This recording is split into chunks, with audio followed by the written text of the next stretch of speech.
بسم الله الرحمن الرحیم۔ السلام علیکم۔ تمام دوستوں سے گزارش ہے کہ میرے چینل کو لائک اور سبسکرائب کریں۔ قسط نمبر 52 حق و باطل کی جنگ۔ قرآن پاک میں ہے کہ تم حق کی خاطر ڈٹے رہو، اور جو کچھ تم سچائی کی خاطر کہو یا کرو، صبر کرو اور اس کی وجہ سے آنے والے دکھ اور تکلیف کو برداشت کرو۔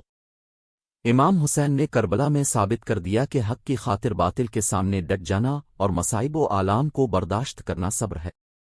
اللہ فرماتا ہے کہ جو دنیا میں ہر طرح کے حالات میں مجھ سے راضی ہے، میں قیامت کے دن اس سے کہوں گا کہ اس نے دنیا میں میری خوشنودی تلاش کی، تو اب میں یہاں اب سے اجازت لیتا ہوں، بتاؤ کہ اب کیسے مطمئن ہوں گے۔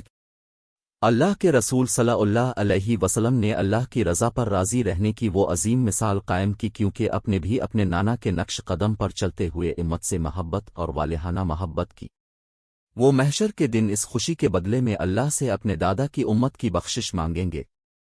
بہت سے لوگ اختلاف کرتے ہیں کہ سلام نہیں پڑھنا چاہیے، جبکہ زمین کے ایک ٹکڑے اور اس پر بسنے والوں کے نظریات کی حفاظت کرنے والوں کو ہر سال سلامی دی جاتی ہے، اور سب اپنے دین کے لیے لڑنے اور شہیدوں کو سلام کرنے کی فکر کیوں کرتے ہیں؟ جن لوگوں نے ملک و قوم کے لیے لڑی اور جانیں قربان کی، ان کو یاد کیا جاتا ہے، اور قوم کے لوگ ان کے کارنامے اپنی آنے والی نسلوں کو بتاتے ہیں، اور ان کی یاد میں ہر سال خاص ایام منائے جاتے ہیں۔ اور اگر کوئی اپنے پیارے آقا جہاں علیہ السلام کے دین و شریعت کی حفاظت کرے اور اسے بچانے والے یعنی ان کے اہل و عیال اپنے ایمان اور حق پر ثابت قدم رہیں، جب یہ دن منایا جاتا ہے اور کامیابیاں بیان کی جاتی ہیں تو لوگ اسے ایک خاص فرقہ قرار دیتے ہیں۔ لیکن کیوں؟ کیا ہم لیبل لگنے کے خوف سے ان سے محبت کرنا چھوڑ دیتے ہیں؟ ہم امام ابو حنیفہ اور امام شافعی کو بڑی عقیدت، محبت اور احترام کے ساتھ پکارتے اور یاد کرتے ہیں اور کرتے رہیں گے، لیکن اب حضرت امام حسین جو کہ اعلیٰ امام ہیں کا ذکر کرتے ہوئے کیوں ڈرتے ہیں؟ حضرت امام حسین حمزہ نے کربلا میں درس دیا کہ اللہ کی محبت اور اللہ کے محبوب کی پیروی میں کسی بھی حالت میں شکایت کیے بغیر صبر اور شکر کا دامن تھامنا ہے، کیونکہ مومن کی مثال صبر و شکر کا پیکر ہے، اور امام علی مقام نے ان دونوں کو اپنی انتہا پر رکھا۔ اللہ خود قرآن میں کئی جگہ بیان کر رہا ہے کہ مائیں اور باپ اپنے بچوں کے لیے غمگین ہوتے ہیں، اور اگر وہ کر رہے ہیں تو کیا ہمارے دل اتنے سخت ہیں کہ اپنے پیارے اور مہربان آقا کے دکھ میں شریک نہ ہوں؟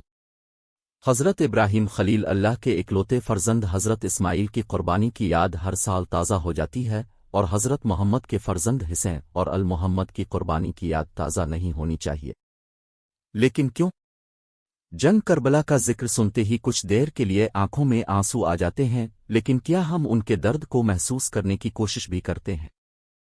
ذکر سنتے ہوئے ان کے درد کو محسوس کرنے کی کوشش کرتے ہیں، اور صرف یہ سوچتے ہیں کہ جب چھری ہماری انگلی پر چلی جائے تو کیا ہوتا ہے، اور جب کربلا میں ان کے بازو کٹ گئے تو کیا ہوا ہوگا؟ بس یہ محسوس کرنے کے لیے اور ان کے درد کو محسوس کرنے کے لیے ہم ان کی باتیں سنتے ہیں، لیکن جب سر جسم سے جدا ہوتا ہے تو خبر ہوتی ہے اپنے ہی کسی کے ساتھ، تو ہم جانتے ہیں، لیکن ہم ان کا درد تبھی محسوس کر سکتے ہیں جب ہم انہیں محسوس کریں۔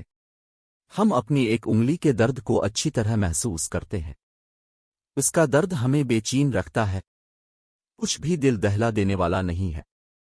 سوچئے، ایک خنجر ان کے گلے میں چلا گیا اور ہمیں ان کے درد کا ذرا بھی احساس نہیں ہوا، ہم نے انہیں محسوس کیا۔ ہم نے اپنی انگلی کٹنے کا اتنا درد محسوس نہیں کیا جتنا انگلی کٹنے کا درد محسوس ہوتا ہے، لیکن ان کے الفاظ میں سے کوئی بھی ہم اپنے دل میں کوئی درد محسوس نہیں کرتے ہیں۔ شاید ہمارے دل پتھر ہو گئے ہیں، جو کلام ہمیں سکھایا گیا وہ ہمارے دل تک نہیں پہنچتا۔ اگر ہم اس لفظ کو اپنے دلوں میں لے لیتے تو دلوں کی مٹی کو زرخیز کر دیتے، دل نرم ہوتے، لیکن ہمارا دل نرم نہیں ہے، اس لیے ہمیں یہ احساس نہیں ہے کہ چھوٹے بچے اپنے آقا کے لیے قربان ہونے کے لیے کیسے گئے ہوں گے۔ کیا ہم اپنے بچوں کے بارے میں کبھی ایسا سوچتے ہیں؟ ان خواتین نے کیسے بیٹھ کر یہ سارا منظر دیکھا اور اپنے بچوں کو اپنے سامنے چمکتے دیکھا؟ اگر ہم 2 دن بیٹھ کر یہ سارا منظر اور ان کے درد کا احساس اپنے دل میں لے لیں تو ہم بھی محسوس کر سکیں گے کہ کربلا میں تمام پیاروں کے ساتھ کیا گزری تھی۔ اگر ہم 2 دن بھی آرام سے سفر کریں اور ہر آسائش سے آراستہ ہوں تب بھی ہمارا احساس جبر ختم نہیں ہوتا۔ وہ عورتیں، بچے، مرد کیسے سفر کرتے تھے؟ ہم سب کو چاقو اور خنجر اپنے دلوں پر نہیں چلنا چاہیے، بلکہ ایک بھائی، ماں، باپ کے درد کو محسوس کریں اور دیکھیں۔ آئیں ان خنجروں کو اپنے دلوں پر بھی محسوس کریں۔ دل میں تھوڑا سا محسوس کرو گے تو سمجھو گے کیا ہوگا۔ سوچو، وہ کیسا منظر ہوگا جس میں جنگ کے بعد یزیدی سپاہی حسینی قافلے کے باقی ماندہ افراد کے ساتھ نکل گئے ہوں گے۔ سر مبارک کیسا ہوتا؟ کون لے گیا ہوگا؟ اور بیویاں دیکھی ہوں گی، اور بہنیں دیکھی ہوں گی، اور بدن مبارک چھوڑ گئے ہوں گے۔ ذرا غور کیجئے، آخر ہمارے دل ان کے درد کو محسوس کیوں نہیں کرتے؟